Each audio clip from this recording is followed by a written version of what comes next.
Hey everybody, in this video tutorial I'm gonna explain to you what is the difference between advanced data analysis versus ChatGPT code interpreter. So as you can see here, if you have access to GPT-4, then you can now select advanced data analysis, but the code interpreter option has disappeared here. So the question is, what is the difference between advanced data analysis versus ChatGPT code interpreter?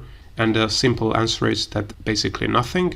So OpenAI has changed the name of ChatGPT code interpreter to advanced data analysis, but it's the same tool. So if you select it, you're going to be able to still upload files to ChatGPT and ask questions about those files.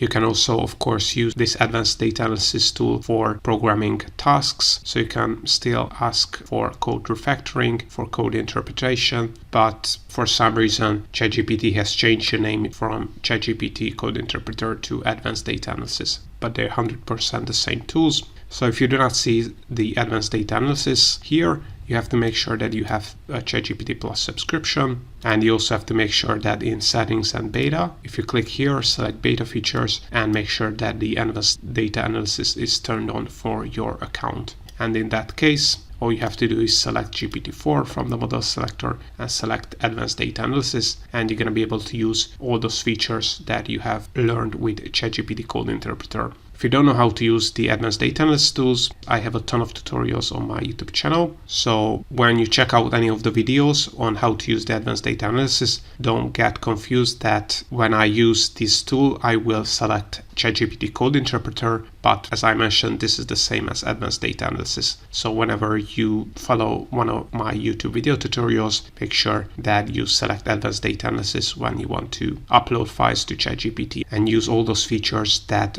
the advanced data analysis tools provide for ChatGPT users. If you want to learn more about ChatGPT or other AI tools, make sure to check out my YouTube channel where I have a ton of tutorials, and more tutorials are coming up, so make sure to subscribe.